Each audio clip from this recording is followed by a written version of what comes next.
What do you say, folks? Dirty like the government here. So, I'm working from home today, and I got two big pepperonis wandering around. So if you hear an occasional whimper or a whine, it's one of them begging for attention that they can't get enough of. But the reason for today's video is quite simple. I watch a lot of YouTube videos driving down the road. I let some play while I'm taking a shower, just as background noise. But not only do I listen to it or watch them, I also read a lot of the comments. So here lately, the way the economy is, the way everything is kind of coming to a head, whether you want to admit it or not, it's going to happen. But something will happen.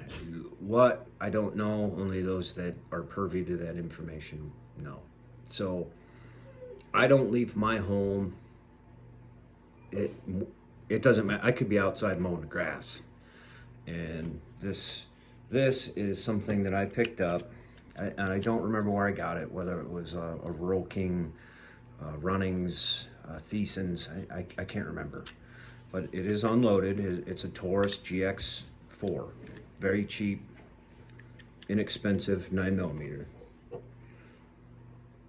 Little magazine, unloaded. No magazine in it. No round.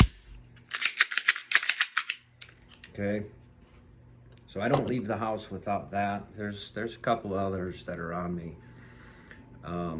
But the real reason to this, I'm getting off topic. The reason for this video is a lot of the comments that I'm reading is people think that they're just going to sit in their home when the doo-doo hits the fan and sit on their porch with a cold beer or a cocktail or whatever, a cup of coffee, and watch everything collapse around them and wait for the fight to get to them to be within 10 to 15 feet. That is insane. That's crazy. 10 to 15 feet for me, you're getting this knife, that knife, or that knife stuck in you repeatedly, over and over and over. 10 to 15 feet is too close, and I'll tell you multiple reasons. I could go on and on and on and on about this all day long. If something happens between you and whatever in 10 to 15 feet and you're the winner, you're still a loser, but you're going to live, right? The reason I call you a loser is because now you get to live with the daunting task of having to replay what just happened in your mind for the remainder of your life. And that's not something that is easily, you're not going to get over that quickly, right? Two, if it's multiple altercations at 10 to 15 feet around your home, in a true SHTF event, you're killing yourself, for one. You're expelling so much unneeded calories in dragging these bodies, or if you're the victor, away from your domicile or camp or home or your kid. This is a great one. I heard this one today. Your killing fort. So do yourself a favor. Pick up a good rifle, a 12 gauge, a cheap $199, $200, throwaway gun, and take the fight a little bit further away. Me personally, I am really good with a rifle. I would prefer to shoot you at least 100, 200, 300 meters or further from my home and stack them dead bodies or whatever up further from my home, so I don't have to smell your stink in about a week because it's going to be ripe. Now, the other reason for this video is I challenge you, Rambos out there. And I say that loosely because nobody is Rambo. Rambo on TV isn't even Rambo. Sure, there was a real Rambo in Vietnam, but those people are few and far between, okay? Here's my challenge to you wannabe Rambos. Take your unloaded firearm with your significant other, and however you holster it, whether it, this is an in the waistband holster for me, unloaded, goes in your waistband, or chest rig or waist, or however you want to carry your firearm. If you truly believe that you can be the victor of an altercation at 10 to 15 feet, here's my challenge. Both of you wear a white shirt, a shirt that you don't really care about, one that you don't care if it gets destroyed.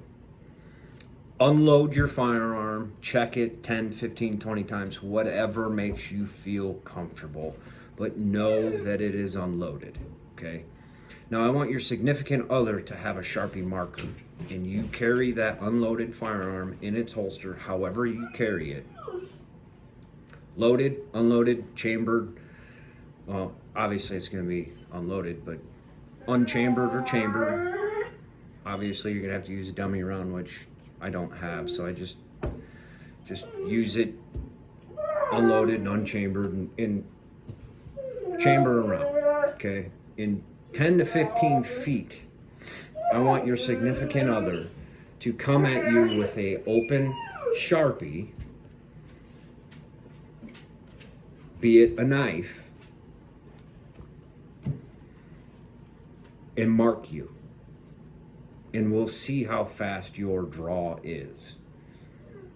Now, be honest with yourself and be honest with your significant other. Nobody's Rambo. Everybody has to train until it becomes muscle memory. But if your sole defense mechanism of your killing fort is 10 to 15 feet, that's entirely too close, because at 10 to 15 feet, I would stick you with any one of these, or dump an entire magazine of this in you at 10 to 15 feet. And if it's somebody that has very bad intentions and you're married with children, boys, girls, at 10 to 15 feet, are you really, really, truly wanting to put their lives in jeopardy? What happens when you get overpowered, or somebody else comes up behind you at 10 to 15 feet and, flanks you and knocks you out? Well, now your family will be pillaged, hopefully not, raped, shit cut off of them, murdered. Let that sink in. Take the fight further from your domicile, your camp, or your killing fort, if you will. Prepare yourselves. I feel very, very strongly that something is bound. It's bound to happen. It has to happen. This economy, this world is so jacked up. Something is inevitably going to happen, and I don't want to see anybody get hurt in any way, shape, or form.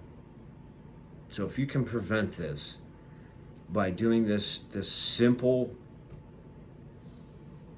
practice regimen a couple times a week, maybe a couple times a month, with a Sharpie knife, in practice on your draw of your unloaded firearm, maybe, just maybe, it'll save little Sally or Johnny's life in the future. Take care, folks. I hope I see you out there.